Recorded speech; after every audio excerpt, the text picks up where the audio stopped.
Assalamualaikum warahmatullahi wabarakatuh. Selamat siang Pak Masyuri dan teman-teman. Pada kesempatan kali ini kami dari kelompok 8 akan mempresentasikan hasil kerja kelompok kami mengenai mekanika fluida. Sebelum memasuki materi, perkenalkan anggota kelompok kami. Dengan saya sendiri, Jasnul Islamiati Putri, dan rekan saya ada Immanuel N. Lumban Gaul, Erisa Nurhaliza, Raden Rarani Suaracita, Muhammad Hanan Adli, Elena Feodora Palosa, dan Fabian Sayadin Setiawan. Pada mekanika fluida ini, kami akan membahas yang pertama ada hidrostatika, prinsip Pascal, prinsip Archimedes, tegangan permukaan, persamaan kontinuitas, persamaan Bernoulli, dan viskositas. Pada materi pertama, yaitu ada hidrostatika. Hidrostatika sendiri yaitu termasuk ke dalam fluida homogen, yaitu sesuatu yang dapat mengalir dan massa jenisnya konstan. Contoh dari hidrostatika sendiri yaitu biasanya penyelam di laut itu biasanya melengkapi diri dengan alat penutup telinga.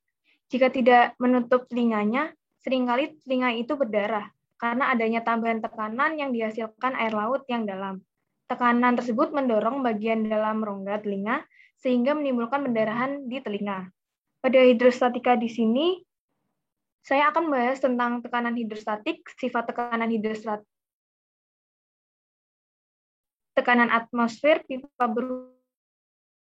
berhubungan, barometer, dan tekanan udara dalam ruang tertutup. Bisa di next.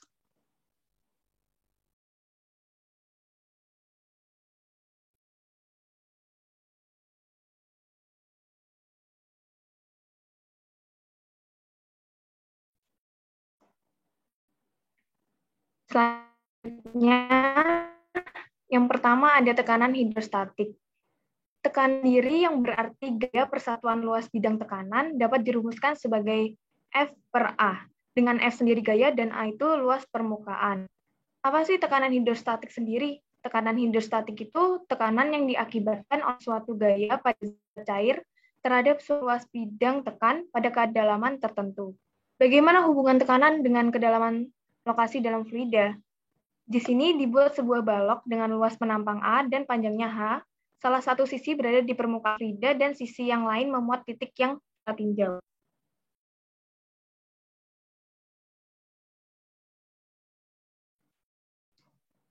Selanjutnya, rumus volume yang kita ketahui yaitu volume sama dengan luas penampang kali tinggi. Lalu ada rumus massa silinder yaitu rumus massa jenis yang kita tahu kan Rho sama dengan M per V. Jadi di sini rumus massa yaitu M sama dengan Rho kali V yang dapat dijabarkan menjadi Rho kali A.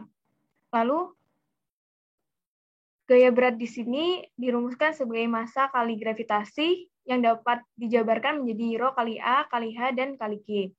Tekanan yang dialami titik yang berada di dasar silinder yang merupakan tekanan fluida pada kedalaman H dapat dirumuskan sebagai berikut, yaitu tekanan sama dengan W per A. Dengan W sendiri, Rho kali A kali H kali G, dan A sendiri A dan A-nya dicoret menjadi tekanan sama dengan Rho GH. Dengan P sendiri tekanan hidrostatis, Rho itu massa jenis, G gaya gravitasi, dan H itu kedalaman suatu benda.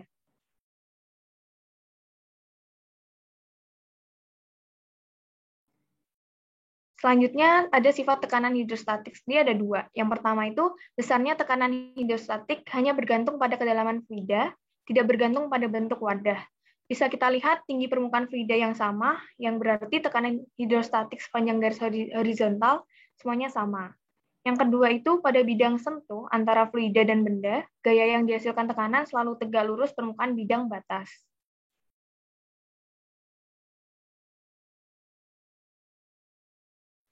Selanjutnya ada tekanan atmosfer. Tekanan total pada suatu titik fluida itu dapat dijabarkan menjadi jumlah tekanan yang ada di permukaan, yaitu bisa disebut sebagai tekanan atmosfer plus tekanan hidrostatik, yang dapat dirumuskan sebagai Tekanan total sama dengan P0 per rho GH. Lalu ada pipa berhubungan. Jika memiliki pipa U atau selang transparan yang membentuk huruf U, maka massa jenis fluida dapat ditentukan asalkan yang pertama itu ada fluida lain yang telah diketahui massa jenisnya. Yang kedua fluida itu tidak bercampur. Karena dua fluida tidak bercampur, maka dengan mata akan tampak kolom fluida yang terpisah. Volume satu fluida cukup banyak dibandingkan dengan volume fluida yang lainnya. Dan dapat dirumuskan sebagai PA sama dengan PB, yaitu P0 ditambah rho 1 GH1 sama dengan P0 plus rho 2 G kali H2. Atau dapat dirumuskan sebagai rho 1 H1 sama dengan rho 2 H2. Selanjutnya ada barometer. Barometer di sini yaitu alat yang digunakan untuk mengukur tekanan udara. Barometer yang sederhana adalah barometer fluida. Fluida yang digunakan yaitu biasanya air raksa. Pipa pompa vakum di sini dipasang untuk menyedot udara dari dalam, lalu terjadinya ruang hampa. Akibatnya di sini yaitu fluida dari dasar pipa didesak oleh tekanan udara atmosfer sehingga masuk dan naik sepanjang pipa. Fluida tersebut naik sampai ke ketinggian tertentu sehingga tekanan hidrostatik yang dihasilkan di dasar pipa sama dengan tekanan udara luar. Dikarenakan titik A sejajar dengan permukaan fluida di luar, tekanan di titik A sama dengan tekanan udara di luar. Udara dalam tabung telah divakum menyebabkan tekanan udara di atas permukaan fluida dalam tabung itu 0. PA sama dengan rho GH karena PA sama dengan P0. Maka P0 sama dengan rho GH.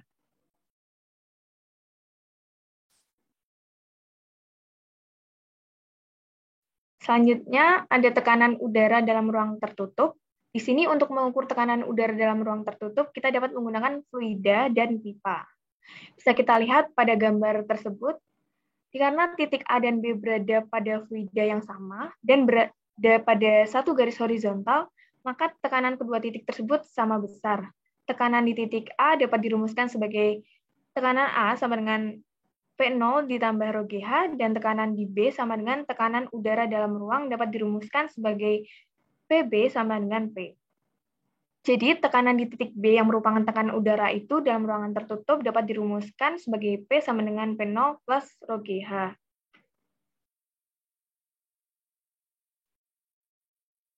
Selanjutnya ada video implementasi dari saya.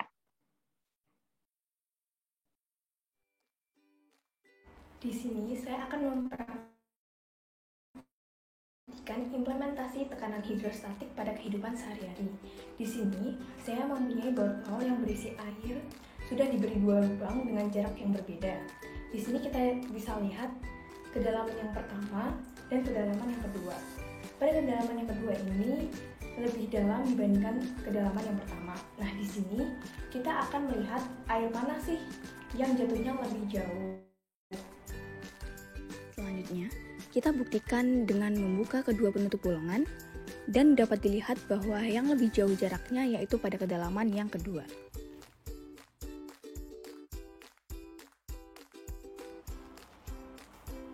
Dari percobaan tersebut, dapat disimpulkan bahwa jika sesuatu dimasukkan ke dalam air, maka sesuatu itu akan memberikan respon kepada air, yaitu respon yang diberikan itu tekanan.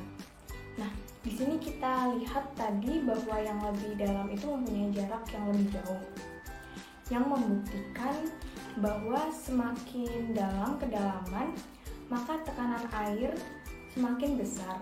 Selanjutnya, besaran yang dapat mempengaruhi yaitu ada percepatan gravitasi, massa jenis larutan, dan kedalaman. Ini membuktikan bahwa tekanan hidrostatik pada lubang yang paling bawah itu lebih besar daripada lubang yang di atasnya. Sekian video implementasi dari saya, terima kasih. Dari video tersebut dapat kita lihat bahwa tekanan hidrostatik itu sebanding dengan kedalaman air.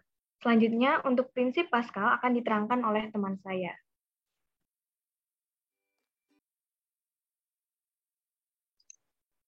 Oke, selanjutnya adalah tekanan Pascal, prinsip Pascal. Hukum Pascal sendiri menjelaskan sifat fluida yang mampu mentransfer tekanan dari satu titik ke titik lain dalam fluida. Prinsip Pascal berbunyi tekanan yang bekerja pada fluida statis dalam ruangan tertutup akan diteruskan ke segala arah dengan sama rata. Dari gambar 10.15, dimisalkan di posisi A, tekanannya dinaikkan sebesar delta P. Maka di titik B, tekanan juga akan meningkat sebesar delta P juga. Sifat ini berbeda dengan zat padat, di mana zat padat tidak seperti fluida yang mana jika ujung batang besi ditekan, maka ujung yang lain atau bagian yang lain belum tentu mendapat tekanan juga. Kemudian contoh dari prinsip Pascal yang umum ditemui adalah dongkrak hidrolik. Cara kerja dongkrak ini menggunakan hukum Pascal. Konfigurasi dongkrak mirip dengan pipa U, tetapi penampang salah satu pipa jauh lebih besar daripada penampang yang lainnya. Pipa yang berpenampang besar dilengkapi dengan sistem pengangkat benda, sedangkan pipa yang berpenampang kecil dilengkapi dengan sistem putaran tangan. Untuk dilihat, misalkan tekanan input diberikan pada titik A, maka titik B yang berada di bawah piston besar akan mendapatkan tekanan output yang sama besar. Misalkan luas penampang pipa kecil adalah A1 dan pipa besar adalah A2. Maka tekanan pada piston pipa kecil adalah PA sama dengan F1 per A1. Kemudian tekanan pada piston pipa besar adalah PB sama dengan F2 per A2. Kemudian karena tekanan A dan tekanan B sama, maka rumus dapat disimbolkan sebagai F1 per A1 sama dengan F2 per A2.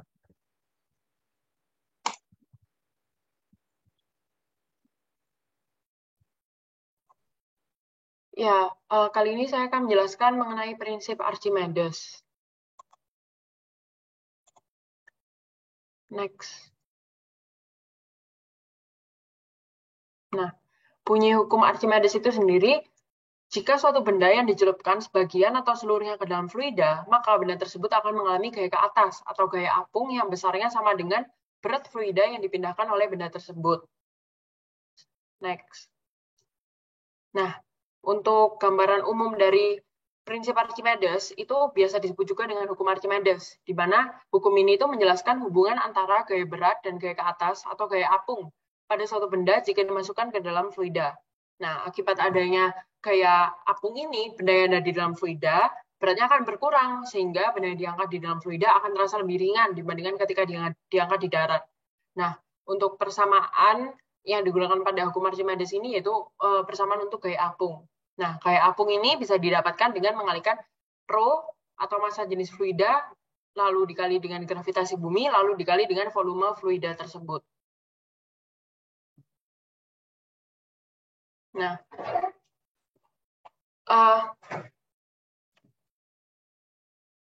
tiga keadaan benda saat berada dalam fluida itu ada tiga, yaitu benda tenggelam, benda melayang, dan juga benda terapung. Nah, apa sih yang menentukan benda ini itu tenggelam, melayang, dan terapung? Nah, pada saat benda tenggelam, itu massa jenis fluidanya itu lebih kecil daripada massa jenis benda tersebut. Nah, pada saat benda melayang, massa jenis fluida itu besarnya sama dengan massa jenis benda tersebut. Dan pada saat benda terapung atau dia berada di permukaan fluida tersebut, itu berarti massa jenis fluidanya lebih besar dari massa jenis benda tersebut. Nah, contoh penerapan prinsip Archimedes ini dalam kehidupan sehari-hari itu contohnya pada saat di balon udara. Nah, kenapa sih balon udara itu harus dipanaskan supaya dia itu bisa terbang? Nah, balon udara itu dipanaskan itu agar massa jenisnya menjadi lebih kecil daripada massa jenis udara di sekitarnya atau atmosfer, sehingga balon udara dapat melayang di udara. Seperti itu. Terima kasih.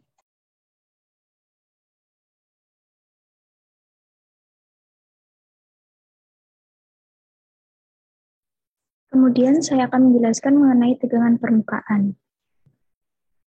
Next. Tegangan permukaan sendiri merupakan kecenderungan zat cair untuk menegang sehingga permukaannya ditutupi semacam lapisan elastis.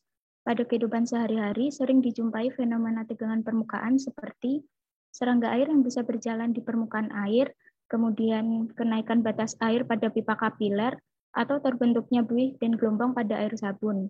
Kemudian pisau silet yang bisa mengapung di atas permukaan air jika diletakkan di permukaan air secara hati-hati.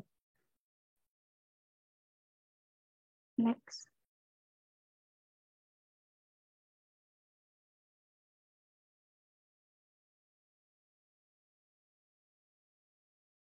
Untuk faktor yang mempengaruhi tegangan permukaan yaitu yang pertama yaitu suhu. Tegangan permukaan menurun dengan meningkatnya suhu karena meningkatnya energi kinetik molekul. Yang kedua, zat terlarut. Penambahan zat terlarut dalam suatu cairan akan meningkatkan viskositas larutan, sehingga tegangan permukaan akan bertambah besar. Yang ketiga yaitu surfaktan. Surfaktan sendiri merupakan zat yang bisa mengaktifkan permukaan, karena cenderung terkonsentrasi pada permukaan, contohnya sabun.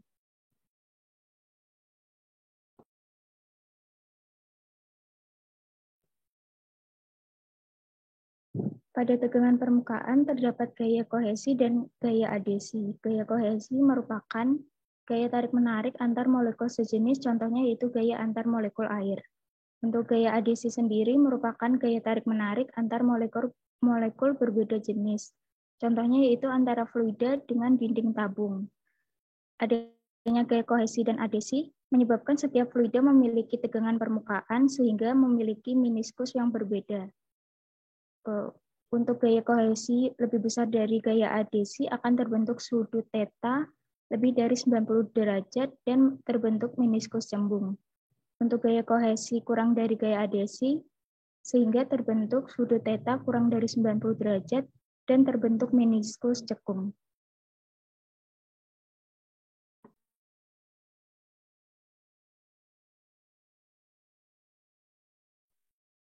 Kemudian untuk persamaan tegangan permukaan didefinisikan sebagai perbandingan gaya tegangan permukaan dengan panjang permukaan seperti pada persamaan berikut. Gamma sama dengan F per D atau gamma sama dengan F per 2L.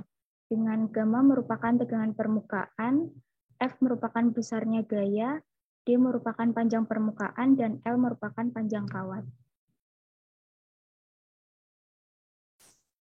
Kemudian ini merupakan contoh video implementasi dari tegangan permukaan. Assalamualaikum warahmatullahi wabarakatuh. Perkenalkan, saya perwakilan dari kelompok 8.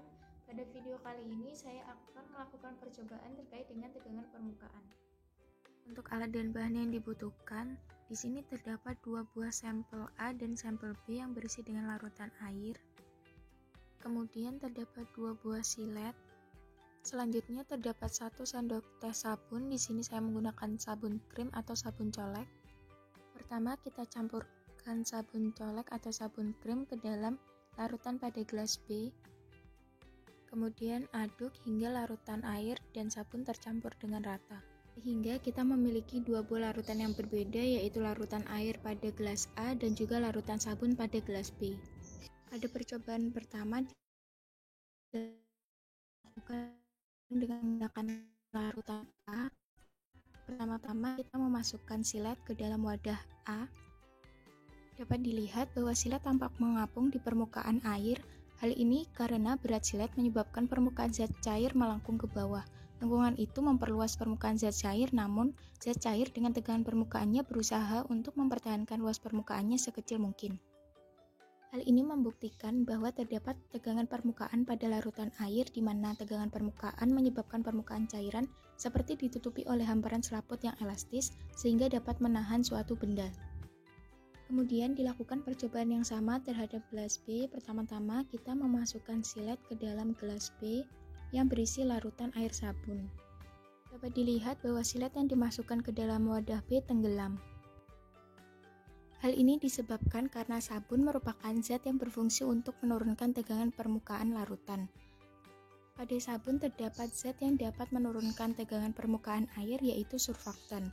Surfaktan itu sendiri adalah suatu substansi yang dalam kadar rendah suatu sistem dapat terabsorpsi pada permukaan dan dapat menurunkan tegangan muka. Jadi pengaruh surfaktan terhadap tegangan permukaan ini adalah mampu menurunkan tegangan permukaan air dengan mematahkan ikatan hidrogen pada permukaan air. Sekian, terima kasih. Wassalamualaikum warahmatullahi wabarakatuh.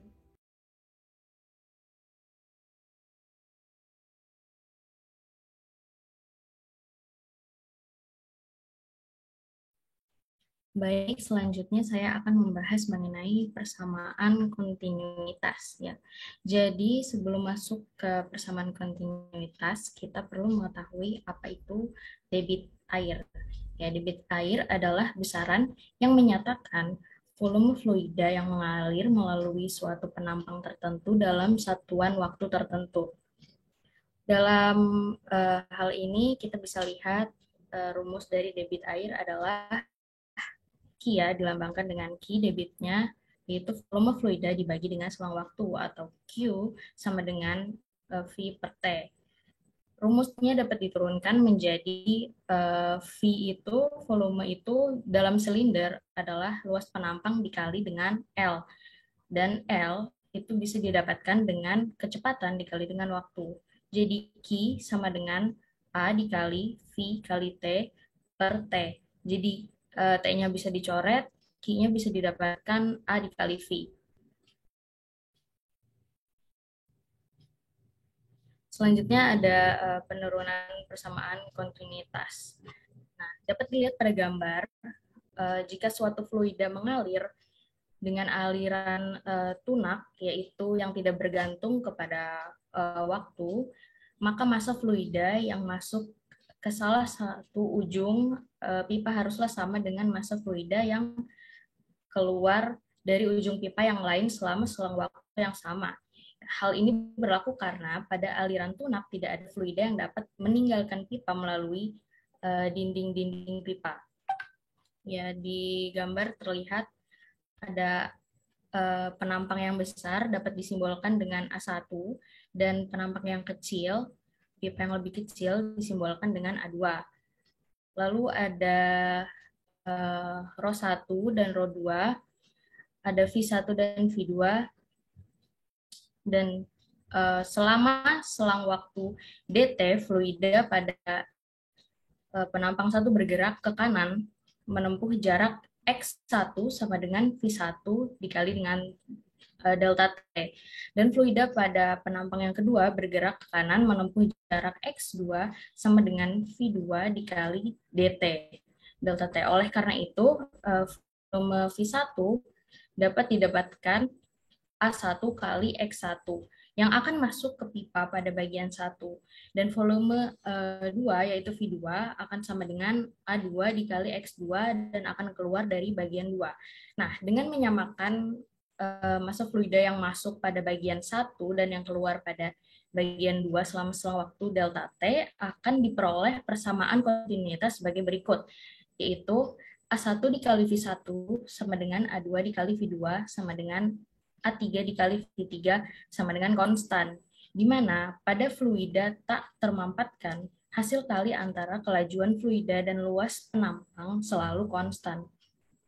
Nah, telah diketahui bahwa tadi rumus Q itu sama dengan A dikali V ya, berarti dapat dinyatakan Q1 sama dengan Q2 sama dengan Q3 sama dengan konstan, di mana pada fluida tak termampatkan debit fluida di titik mana saja selalu konstan.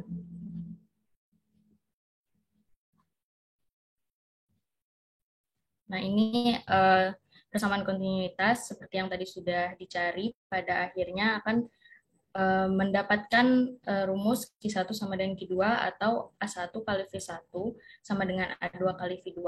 Ya, persamaan kontinuitas itu adalah air yang mengalir jika tidak termanfaatkan, itu harusnya tidak termampatkan, maka akan berlaku hukum kekekalan atau hukum kekekalan debit atau aliran fluida yang dinamakan kontinuitas.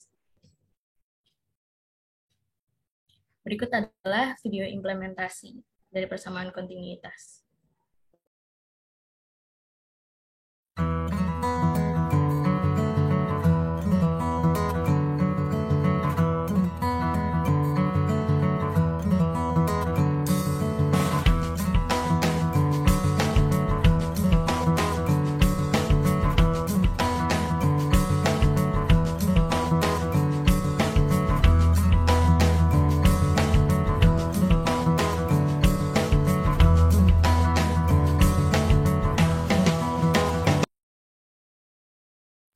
Nah, dari video tersebut dapat kita amati ya bahwa aliran air pada selang yang ditutup sebagian seperti tadi itu akan semakin besar kecepatannya karena kecepatan aliran bergantung pada luas penampang selang. Jika semakin kecil, maka kecepatannya akan semakin besar. Ini yang melatar belakangi untuk persamaan kontinuitas. Terima kasih, bisa dilanjut dengan teman saya.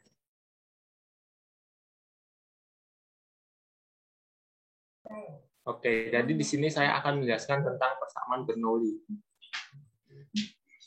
Selanjutnya,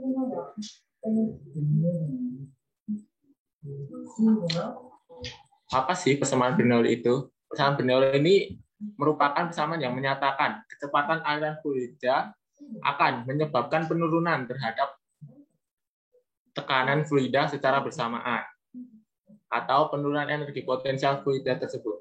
Intinya adalah tekanan akan menurun jika kecepatan aliran fluida meningkat.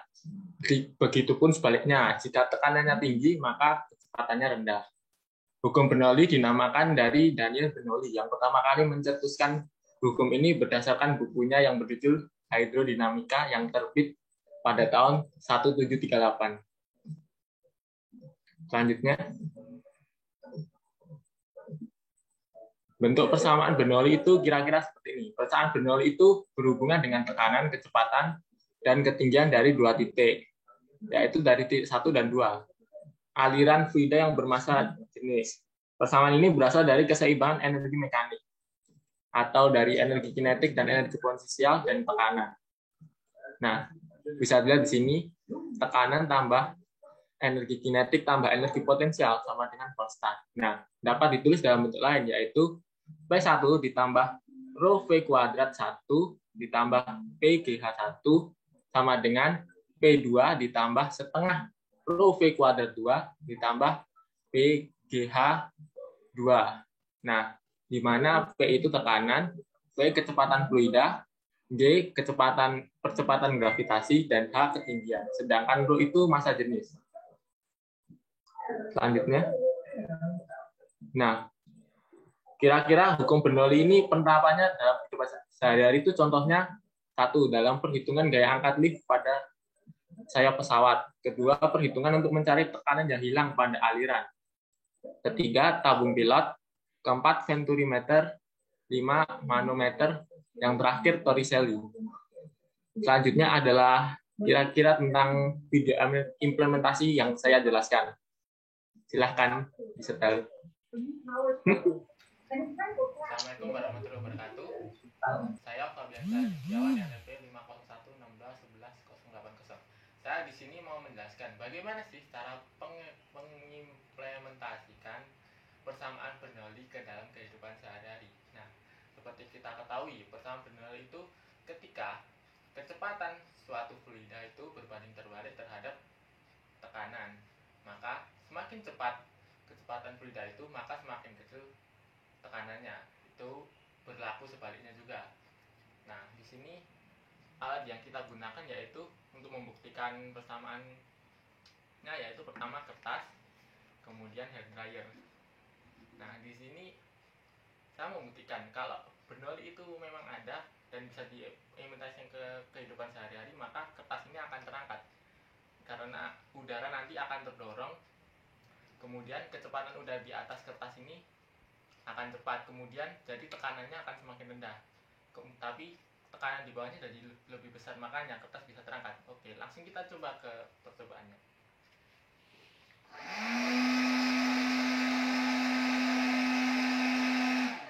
Nah, seperti yang kita lihat lagi, maka dapat terbukti persamaan Bernoulli ini cuma salah satu contoh dari pengimplementasian persamaan Bernoulli di kehidupan sehari-hari. Mungkin itu saja. Nah, itu tadi kan juga sudah dibuktikan kan. Jadi kertas itu terangkat itu gara-gara kecepatan udara di atas itu tinggi, jadi tekanannya rendah. Jadi kertas tersebut dapat diangkat karena tekanan udara yang di bawah itu lebih tinggi daripada yang di atas. Sekian dari saya, selanjutnya akan dijelaskan oleh teman saya.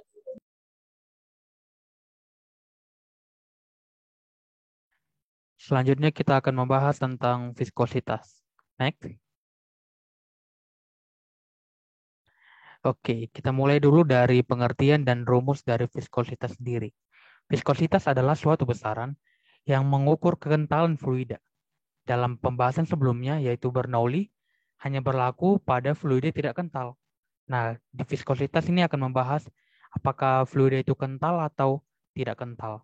Berikut dari rumus dari viskositas di fluida, yaitu F sama dengan eta dikali A dikali V per L, yaitu A adalah luas penampang pelat, L adalah jaraknya, F adalah gaya yang diberikan, eta adalah koefisien dari viskositas itu sendiri, dan juga L adalah panjangnya. Satuan dari viskositas itu adalah N sekon per meter kuadrat atau Pascal sekon, atau dalam CGS atau cm gram sekon adalah Dyn S per cm kuadrat. Gitu. Lanjut. Nah, setelah kita mengetahui dari rumus dari awalnya, dari viskositas, kita masuk ke persamaan Poiseuille. Persamaan Poiseuille yang membantu kita dalam menentukan viskositas fluida dengan cara mengalirkan fluida dari pipa-pipa ini dengan luas penampang tertentu, sehingga terjadi perbedaan tekanan di antara luas pelampangnya. Seperti yang digambar yang ini, ada viskositas dari fluidanya, lalu ada Q, ada debitnya, lalu ada panjang dari penampangnya, dan juga ada perbedaan tekanan di tiap sisi luas penampang. Dan juga rumus dari persamaan Poiseuille itu adalah Q sama dengan P R pangkat 4 dikali delta P per 8 dikali eta dikali L. Dengan Q adalah debitnya, R adalah jari-jarinya, L adalah panjang pipa, dan juga delta P adalah beda tekanan antara dua ujung pipa tersebut. Seperti itu. Lanjut. Lalu kita masuk ke intinya, itu adalah koefisien viskositas. Setiap fluida atau cairan pasti memiliki viskositas untuk menandakan apakah cairan tersebut kental atau malah tidak kental atau cair. Ini ada satu tabel yang didapatkan oleh para ilmuwan untuk menentukan seberapa cair atau seberapa kentalkah fluida tersebut. Ini dapat dikonversi 1 CP sama dengan 0,01 P sama dengan 0,001 Pascal sekon.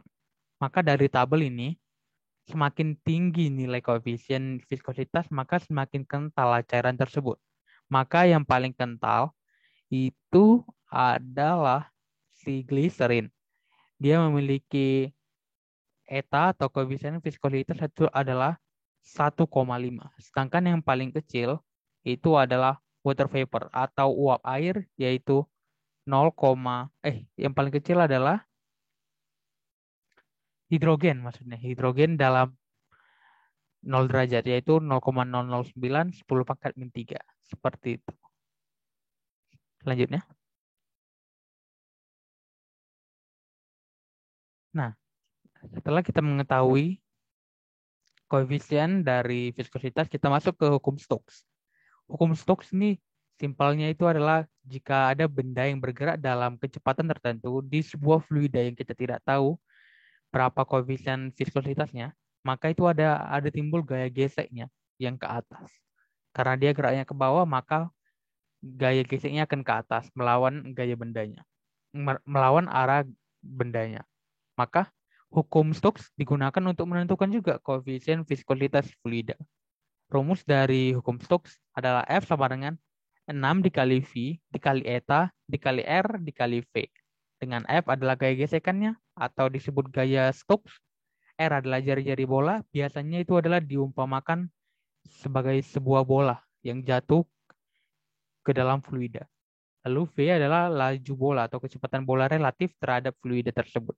Maka dari gambar ini, ada gaya FA adalah gaya ke atas atau gaya Archimedes, lalu ada gaya geseknya atau gaya Stokes, lalu ada gaya beratnya. Dan sudah pasti semua benda pasti memiliki gaya berat.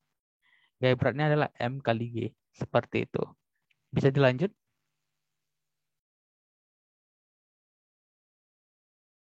Nah, kita harus meninjau gaya-gaya yang bekerja dalam fluida tersebut, dalam benda tersebut. Yang pertama adalah gaya berat benda. Gaya berat benda adalah W sama dengan M kali G. Atau kalau rumusnya adalah Rho sama dengan M per V. Maka M sama dengan Rho kali V. Rho benda kali V dikali G. Nah, karena V-nya atau volumenya itu adalah volume bola. Volume bola adalah 4Pi dikali R pangkat 3 per 3. Maka dapat dihasilkan W sama dengan Rho benda dikali 4V dikali R pangkat 3G dibagi 3. Seperti itu.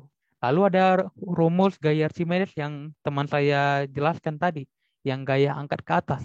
Itu kan rumusnya FA sama dengan Rho GV. Sedangkan langsung dibuat Rho fluida dikali 4 per 3, 4V per 3, R pangkat 3, G. Dan juga rumus gaya Stokes yang saya jelaskan tadi. Fs atau gaya Stokes sama dengan 6V dikali eta dikali R dikali V. Seperti itu. Selanjutnya. Maka dengan cara tersebut kita akan mengetahui berapa kecepatan maksimum, kecepatan terminal yang dapat diketahui dari benda tersebut dalam suatu fluida tertentu. Nah, ini ada pengertiannya. Kecepatan terminal adalah kecepatan maksimum yang dicapai suatu benda dalam posisi tertentu dan nilai kecepatannya adalah tetap dalam kondisi tertentu juga. Ketika benda mencapai kecepatan terminal, apabila benda memenuhi persamaan berikut ini. Sehingga tadi sigma F sama dengan 0 karena dia kecepatannya adalah tetap. Maka kalau gayanya ke bawah itu negatif, kalau gaya ke atas itu positif, berarti bisa kita buat langsung FA ditambah Fs dikurang W sama dengan 0. Maka bisa dipindahkan W sama dengan FA ditambah Fs. Maka kita masukkan tadi yang tinjauan gaya-gaya yang sebelumnya. Kita masukkan semua. Rho B dikali 4Pi dikali R pangkat 3G per 3. Lalu sama dengan Rho fluida dikali 4V R pangkat 3 dikali G per 3. Ditambah 6V eta dikali R dikali V. Maka bisa dipindahkan yang Rho-nya ke kiri, terus yang ada etanya di kanan. Maka dapat disimpulkan G dikali 4V di per 3 dikali R pangkat 3, lalu dikali Rho B kurang Rho F tutup kurung sama dengan 6V eta dikali R dikali V. Seperti itu. Nanti didapatlah ini Rho B dikurang Rho V sama dengan 9 per 2 dikali eta dikali V per GR kuadrat. Ini cuman untuk penyempurnaan rumus supaya nanti dengan mudah kita mencari V atau etanya. Seperti itu. Dengan Rho B dan juga Rho F harus diketahui. Gitu. Selanjutnya. Nah, kita masuk ke bilangan Reynolds. Bilangan Reynolds hanya berfungsi untuk menentukan apa fluida tersebut laminar atau turbulen. Ini agak-agak asing bahasanya karena ini jarang dibahas di SMA. Kita bahas ya. Aliran laminar terjadi ketika fluida mengalir dalam lapisan paralel yang sangat kecil tanpa ada gangguan. Seperti yang digambar ini, aliran laminar itu seperti air terjun tanpa ada hambatan yang mengganggunya. Seperti itu. Lalu, aliran turbulen dicirikan oleh pergerakan partikel yang tidak beraturan, bisa dikatakan kacau atau hancur dari suatu fluida. Karena ada suatu hambatan yang menghambat aliran fluida sehingga dia tidak beraturan bergeraknya. Seperti itu. Lalu ada rumus bilangan Reynolds. Ini Reynolds membuat rumus R sama dengan Rho dikali V dikali D per eta. Dengan R adalah bilangan Reynolds-nya. Rho adalah massa jenis fluidanya, bukan massa jenis benda ya, karena ini tidak ada benda dalam aliran tersebut. Lalu V sama dengan V-nya laju aliran fluida, eta-nya sama dengan koefisien viskositas, dan D adalah dimensi benda yang dilalui fluida. Atau disebut juga diameter dari pipa aliran tersebut. Gitu. Terus dari mana kita tahu itu laminar atau turbulen? Nah, ini Reynolds membuat suatu statement. Jika R kurang dari 2000, maka aliran fluida adalah laminar. Nah, nanti kalau kalian dapat nanti R-nya itu di bawah 2000, maka nanti itu tersebut aliran tersebut, fluida tersebut mengalami aliran laminar. Tetapi jika R lebih dari 3000, maka aliran fluida tersebut adalah turbulen atau mengalami gangguan. Dan di antara 2000 ke 3000 terjadi transisi antara laminar dan turbulen. Nanti ada maksudnya ini gimana? Laminar ke turbulen itu ada yang lurus, ada yang tidak ada hambatan, ada yang ada hambatan, tapi sangat sedikit seperti itu. Mungkin bisa dimengerti, bisa dilanjutkan. Kita masuk ke soal-soal.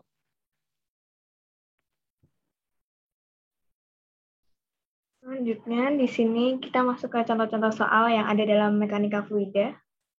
Next. Soal pertama yaitu minyak dan air dimasukkan secara hati-hati ke dalam masing-masing mulut pipa U. Minyak dan air tersebut tidak bercampur. Jumlah air yang dimasukkan lebih banyak daripada minyak. Jika diukur dari garis horizontal yang melalui perbatasan minyak dan air, tinggi permukaan minyak adalah 27,2 cm. Sedangkan permukaan air berada di 9,41 cm lebih rendah dari permukaan minyak. Berapakah massa jenis minyak? Soal ini bisa ditulis terlebih dahulu dan dicoba. Jika ada yang udah selesai bisa langsung raise hand.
Ada Kansa, bisa share screen apa mau jelasin ya?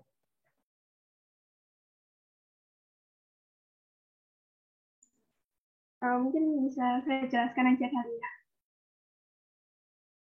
Ya ini sebelumnya mohon maaf kalau salah. Itu kan tinggi minyaknya kan 27,2 cm. Terus tinggi airnya itu 9,41 lebih rendah. Berarti tinggi airnya 27,2 dikurangi 9,41. Jadinya 17,79 cm. Nah, terus karena tekanan minyak sama dengan tekanan air, maka rho dari minyak, rho GH-nya minyak sama dengan rho GH-nya air. Terus karena dicari rho minyak, berarti rho air dikali H air dibagi H minyak. Jadi hasilnya 0,654 per cm pangkat 3. Benar atau salah? Terima kasih. Terima kasih, Kansa. Bisa dibuka. Jadi jawabannya Kansa tadi udah benar ya.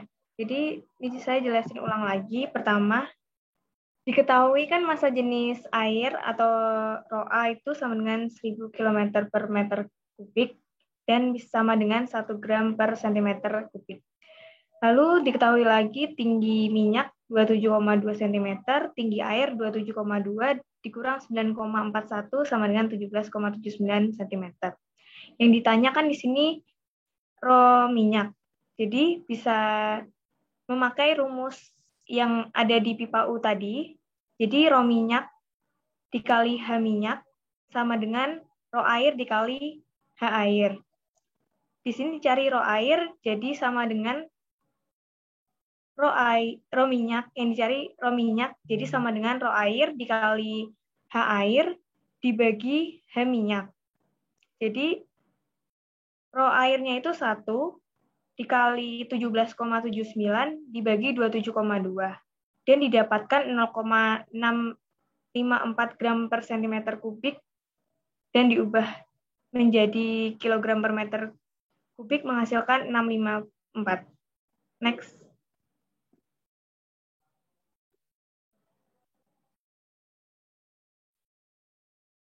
Pada soal kedua, di sini, berapa tinggi kolam air raksa pada barometer ketika tekanan udara luar 1 atm jika diketahui 1 atm itu 1,013 kali 10 pangkat 5 PA.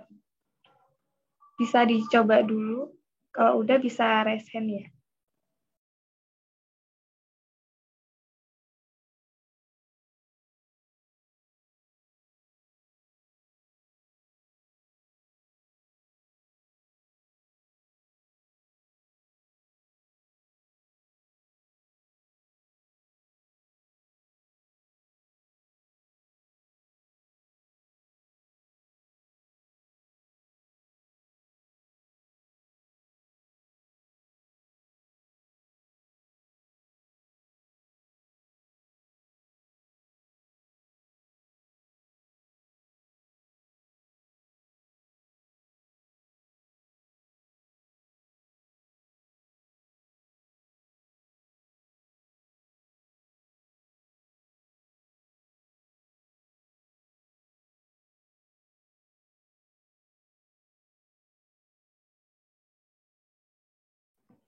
Boleh, Iva.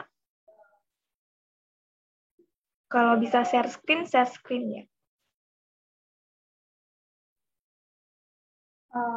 Oke. Aku mau share screen ya.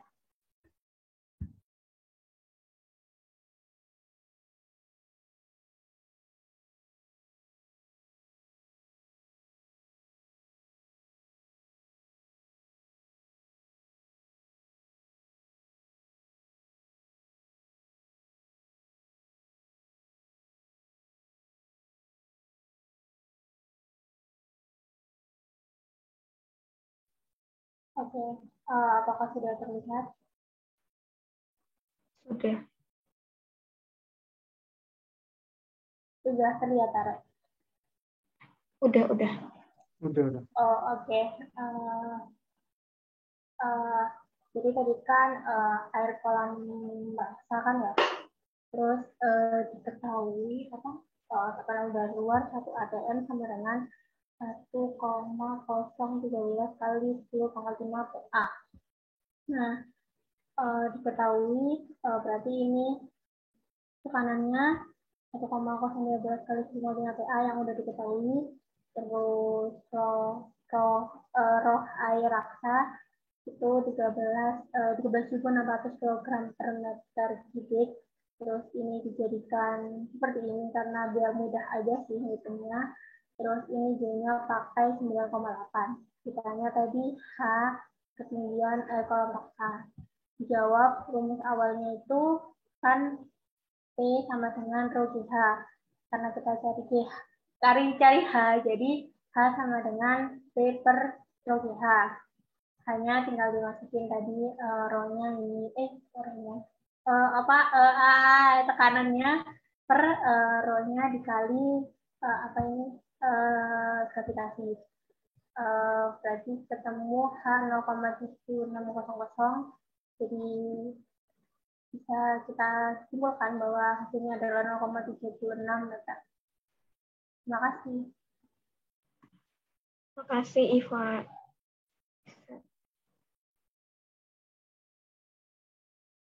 Udah ya, aku stop dulu. Iya.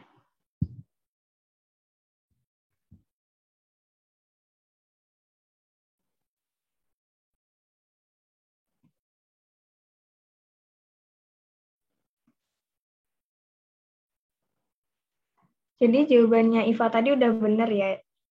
Diketahui itu P0-nya 1,013 kali 10 pangkat 5 PA dan ρ-nya 1,36 kali 10 pangkat 4 kg per meter kubik dan G-nya itu 9,82 meter per sekon kuadrat. Yang ditanya itu tinggi kolom air raksa atau hanya, dan dijawab H sama dengan P per ρ kali G. H sendiri, H sama dengan 1,013 kali 10 pangkat 5 per 1,36 kali 10 pangkat 4 dan kali 9,82 dan menghasilkan hanya 0,76 meter. Next.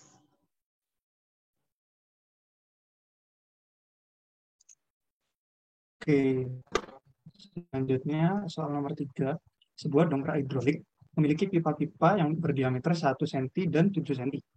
Berapakah daya yang diperlukan untuk mengangkat benda yang masanya 1.500 kg? Mungkin bisa dicoba dulu teman-teman.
Oke, gimana teman-teman? Apa ada yang udah selesai? Mungkin bisa coba resign.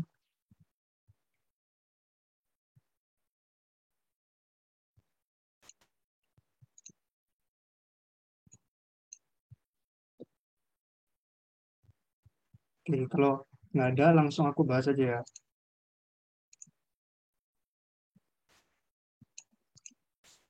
Nah, kan diketahui diameter yang kecil 1 cm, kemudian yang besar 7 cm, kemudian diubah jadi meter. Kemudian diketahui juga masanya 1.500 kilo. Yang ditanya adalah gaya yang diperlukan untuk mengangkat benda, yaitu F1. Kemudian untuk menjawab, yang pertama, cari F2. F2 adalah gaya yang diberikan oleh beban 1.500 kilo. Berarti M kali G yaitu 1500 kali 10. Kemudian untuk mencari di area 1 atau luas 1 ialah menggunakan rumus 1/4 pi d kuadrat. Maka dimasukkan angka-angkanya, ketemu 7,85 kali 10 pangkat min 5 meter kuadrat. Kemudian untuk area 2, sama seperti area 1, dimasukkan angka-angkanya, maka akan ketemu 3,85 kali 10 pangkat min 5 meter kuadrat.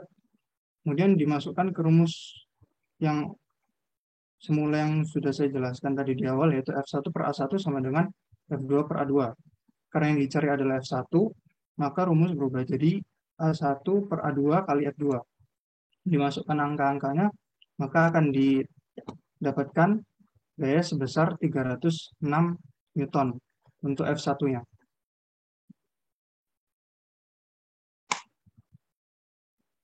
Oke, kemudian soal nomor 4. Suatu sistem hidrolik memiliki dua piston berpenampang lingkaran dengan diameter masing-masing 40 cm dan 65 cm. Beban bermasa 5 kg diletakkan pada piston yang lebih kecil, sedangkan piston yang lebih besar dipasangkan pada pegas dengan K sama dengan 300 Newton per meter yang terhubung pada balok tetap di atasnya. Berapakah perubahan panjang yang dialami pegas? Oke, silakan teman-teman mungkin bisa dicoba dulu. Yang sudah selesai dan mau nyoba bisa raise hand.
Oke, untuk mempersingkat waktu, langsung saya bahas saja.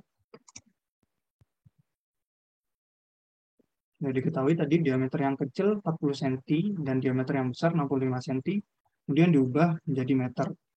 Kemudian massa yang diketahui adalah 5 kilo dan percepatan gravitasi yang digunakan adalah 10 meter per second kuadrat dan K pegas 300 Newton per meter. Yang ditanyakan perubahan panjang pegas.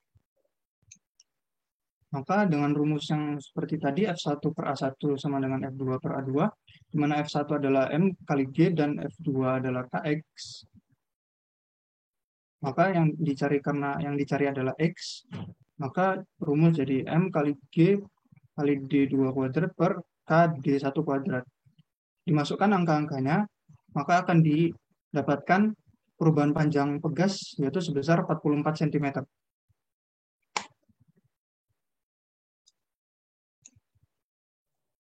Selanjutnya adalah soal mengenai prinsip Archimedes. Yang pertama yaitu sebuah benda memiliki massa sebesar 50 kg ketika berada di udara. Kemudian benda tersebut diukur di dalam air dan hasil pengukurannya sebesar 25 kg. Nah, jika benda tersebut berada seluruhnya di dalam air dengan massa jenis sebesar 1000 kg per meter kubik, volume benda tersebut adalah yang bersedia menjawab bisa raise hand.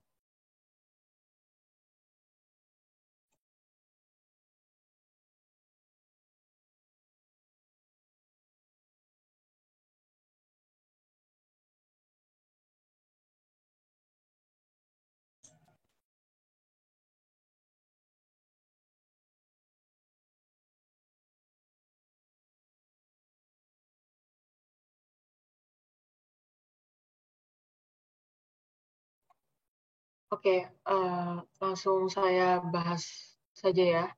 Berikut penyelesaiannya. Nah, diketahui massa satunya yaitu 50 kg, massa duanya 25 kg dengan rho 1000 kg per meter kubik. Nah, ditanya besar gaya apung dan volume benda. Nah, pertama kita cari besar gaya apungnya dulu, itu dengan cara mengalihkan massa 1 dikali dengan gravitasi, hasilnya 500 Newton. Lalu untuk yang kedua, yaitu massa 2 dikali gravitasi, hasilnya 250 Newton.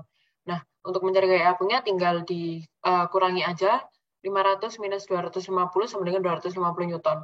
Nah, lalu dicari volumenya dengan membagi gaya apung dibagi dengan rho kali gravitasi. Nah, berikut dimasukkan angka-angkanya, hasilnya adalah 0,025 meter kubik. Soal selanjutnya. Untuk soal yang kedua yaitu tentukan massa jenis gabus jika 75% volume gabus tercelup ke dalam air. Dan massa jenis air itu 1 gram per cm kubik. Langsung dibahas saja ya, mengingat waktunya sudah. Oke, yang pertama diketahui rho A sama dengan rho A ini maksudnya rho air ya, massa jenis air. Itu 1 gram per cm kubik. Lalu volumenya itu 0,75. Nah, terus ditanya maksudnya massa jenis dari gabus ini itu berapa? Nah, pertama yaitu dengan cara massa jenis dikali volume gabus sama dengan rho air dikali volume air. Nah, rho gabus dikali volume gabus itu kan sama dengan 1, karena ini tadi sudah ada dari yang diketahui. Nah, lalu dikali dengan 0,75, maka diketahui rho gabus atau massa jenis gabus itu sebesar 0,75 gram per cm kubik. Terima kasih.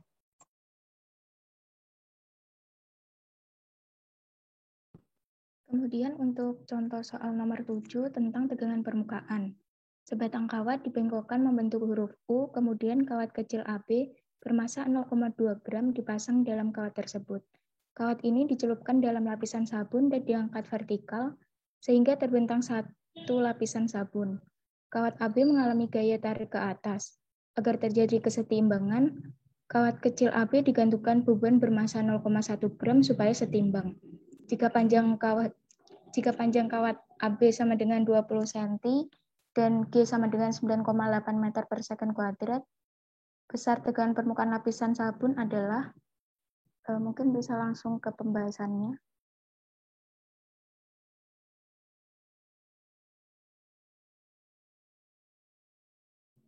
Ketahui massa kawat kecil AB 0,2 gram, kemudian massa beban yang digantung pada kawat AB 0,1 gram, panjang kawat AB yaitu 20 cm, dan G yaitu 9,8 meter per second kuadrat.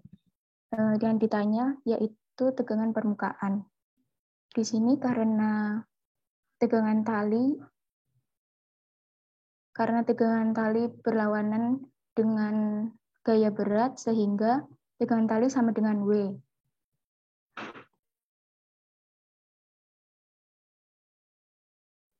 Kemudian untuk sigma F-nya sama dengan gaya tegangan tali dikurangi gaya berat AB dikurangi T. Untuk T-nya sendiri bisa diganti dengan gaya berat. Kemudian untuk gaya tegangan tali yaitu WAB ditambah W sama dengan MAB ditambah M dikali G. Untuk D-nya itu sama dengan 2L, maka tegangan tali sama dengan MAB ditambah M dikali G per 2L. Kemudian dimasukkan angkanya sehingga dihasilkan 0,735 dikali 10 pangkat min 2 Newton per meter.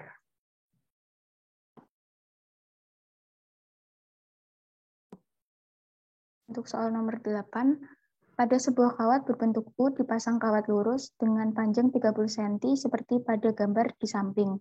Saat dicelupkan ke dalam air sabun lalu ditarik dengan gaya 0,6 Newton, terbentuk film cairan sabun. Maka tentukan A. tegangan permukaan, B. agar kawat tetap seimbang pada kawat dipasang beban, hitung massa beban yang harus dipasang pada kawat tersebut. Bisa lanjut. Diketahui F sama dengan 0,6 Newton, L sama dengan 0,3 meter, dan G sama dengan 10 meter per second kuadrat. Yang ditanya, yang A tegangan permukaan, yang B massa. Untuk tegangan permukaan sendiri, rumusnya yaitu tegangan permukaan sama dengan F per D sama dengan F per 2L. 0,6 per 2 kali 0,3 sehingga diperoleh hasil 1 Newton. Kemudian yang B, F sama dengan W. Untuk F-nya sendiri 0,6 Newton, W sendiri M kali G. Kemudian dicari M-nya sehingga diperoleh hasil 0,06 kilo.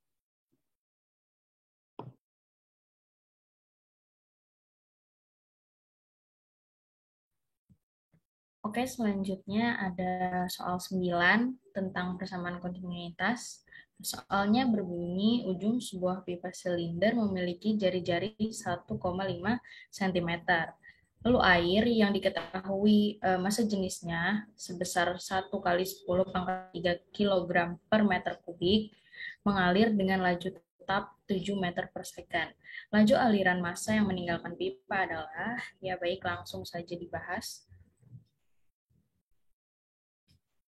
Ya, diketahui tadi jari-jarinya adalah 1,5 cm. Rho air diketahui 1000 kg per meter kubik. Lalu V diketahui 7 meter per second. Kita akan menggunakan rumus debit air yaitu Q sama dengan V per T, di mana Q menjadi A dikali V, dan V per T itu bisa dicari V-nya itu sama dengan M atau massa per rho air. Lalu dijadikan persamaan A dikali V sama dengan M per rho per T tadi. Lalu A kali V dikali rho sama dengan M per T, lalu M per T yang dicari yaitu massa, aliran massanya yaitu M per T sama dengan 22 per 7 dikali R kuadrat yaitu 1,5 dikali 10 pangkat minus 2 dikali rho-nya 1 kali 10 pangkat 3 atau 1000 dikali V-nya itu 7. M per T sama dengan 22 dikali 2,25 dikali 10 pangkat minus 1 yaitu. Jadi ditemukan hasil M per T-nya itu 4,9 kg per second.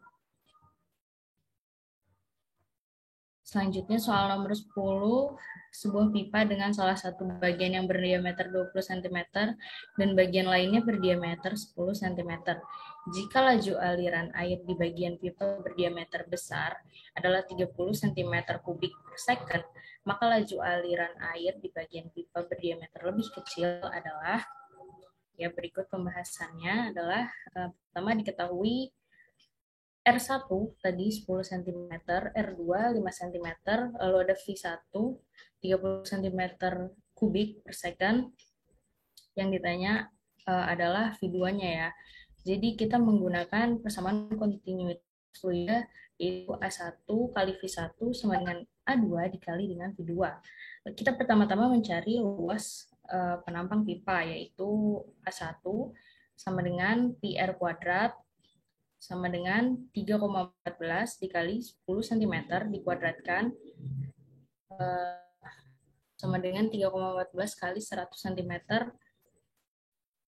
persegi. Lalu ada A2 sama dengan Pi dikali jari-jari 2 dikuadratkan sama dengan 3,14 dikali 5 cm dikuadratkan sama dengan 3,14 dikali 25 cm persegi. Ya, lalu kita masukkan ke persamaan A1 kali V1 sama dengan A2 kali V2. 3,14 dikali 100 dikali 30 sama dengan 3,14 kali 25 dikali V2-nya. Ya, lalu dihitung dan didapatkan hasil 3000 dibagi 25 sama dengan V2 dan V2-nya didapatkan 120 cm kubik per second.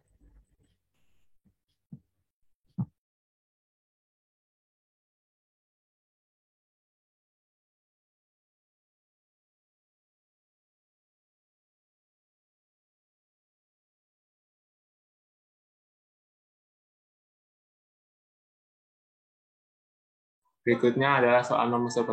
Nomor 11. Sebuah pipa horizontal mempunyai luas 0,1 meter persegi pada penampang pertama dan 0,05 meter persegi pada penampang kedua. Laju aliran dan tekanan fluida pada penampang pertama berturut-turut adalah 5 meter per second dan 2 kali 10 Newton per meter per second. Jika massa jenis fluida yang mengalir 0,8 gram per sentimeter kubik, tentukan besaran tekanan fluida di penampang kedua.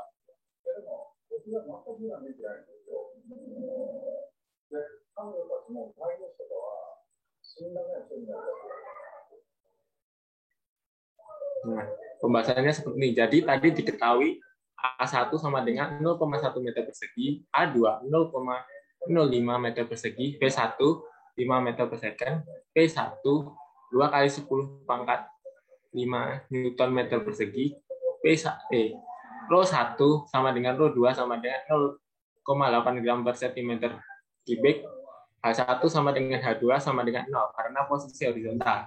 Ditanya P2. Nah, penyelesaiannya gimana? Terlebih dahulu tentukan kecepatan aliran fluida pada penampang kedua dengan persamaan kontinuitas berikut ini. A1 kali V1 sama dengan A2, V2 sama dengan 0,1 kali 5 sama dengan 0,05 V2. Setelah itu, gunakan persamaan berhukum Bernoulli untuk menghitung tekanannya. Rumusnya bisa dilihat di situ. Nah, langsung saja dihitung seperti itu. Jadi, ditemukan tekanan pada penampang kedua adalah 7 kali 10 pangkat 5 Newton meter persegi.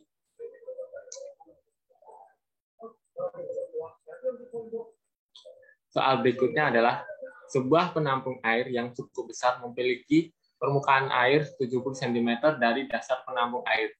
Namun penampung air tersebut memiliki lubang atau kebocoran. Hitunglah besar kecepatan aliran air pada lubang tersebut.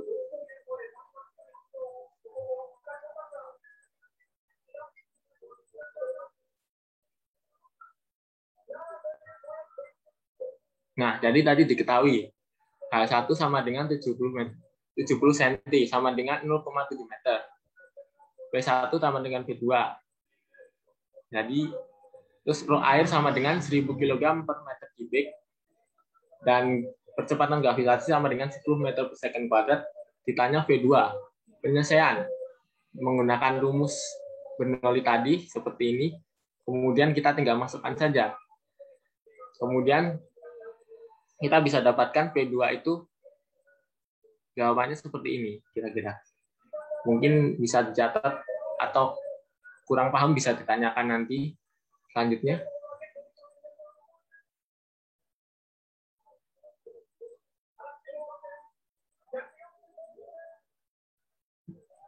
Ya, untuk nomor 13.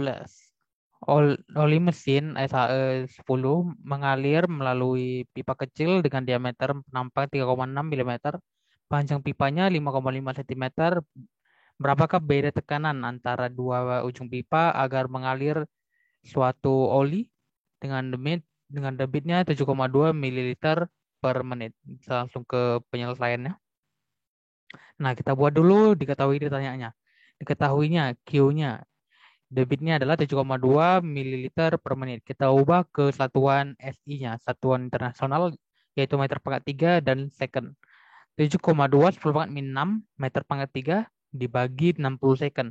Hasilnya 1,2 10 pangkat min 7 meter pangkat 3 per second. Lalu didapat karena diameternya 3,6 berarti jari-jarinya adalah 1,8 mm atau 0,008 meter. Dan juga L panjangnya 5,5 cm. Maka kalau dimeterkan 0,055 meter. Nah, ditanyanya delta P. Maka dari rumus yang tadi, delta P sama dengan 8 dikali eta dikali L dikali Q per Pi R pangkat 4. Maka didapatkan langsung delta P sama dengan dimasukkan semua yang diketahuinya ini. Maka nanti hasilnya delta P sama dengan 320,364 Pascal. Seperti itu. Oke, soal ke-14. Mungkin ini menjadi soal yang terakhir. Lanjut. Langsung ke penyelesaian saja. Oke, kita baca dulu ya soalnya. Sebuah bola logam pejal yang diameternya 4 mm dijatuhkan ke dalam cairan gliserin. Nah, gliserin ada massa jenisnya 1,26 gram per cm pangkat 3 yang berada dalam pipa yang berdiameter 150 cm dan bola tersebut mengendap dengan kecepatan 0,25 meter per sekon. Tentukan gaya gesekan. Nah, gaya gesekan ini berarti ada hubungannya dengan hukum Stokes. Berarti nanti pakai rumus gaya Stokes yang terjadi antara bola pejal dan gliserin. Nah, kita buat dulu diketahui ditanyanya. Diketahuinya etanya 1,5 Pascal sekon. Terus D-nya adalah 4 mm. Diubah ke jari-jari 2 mm, 0,002 meter. Nah, V-nya 0,25 meter per sekon. Lalu ditanyanya Fs, F gesek atau F Stokes. Jawab dari rumus hukum Stokes. Nah, tinggal pakai hukum Stokes saja. Ini tidak perlu nih massa jenis gliserin, lalu diameter dari pipa, karena kita bukan menanyakan bilangan Reynolds atau yang lain atau persamaan yang lain. Kita cuman yang ditanya hukum Stokes saja. Berarti kita pakai rumus gaya Stokes, yaitu F sama dengan 6 dikali V dikali eta dikali R dikali V. Maka dimasukkan semua yang diketahuinya yang diperlukan, maka hasilnya adalah F sama dengan 0,01413 Newton. Seperti itu. Mungkin ada yang ditanyakan dari pertanyaan-pertanyaan tersebut? Silahkan.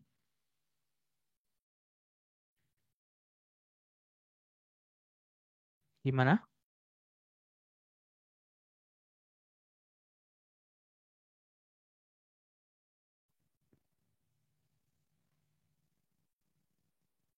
Mungkin apabila tidak ada yang ditanyakan, presentasi ini bisa kami cukupkan. Sekian presentasi dari kelompok ini. Mohon maaf apabila ada kekurangan dan dari penyampaian materi kami. Terima kasih. Assalamualaikum warahmatullahi wabarakatuh. Terima kasih. Mungkin bisa di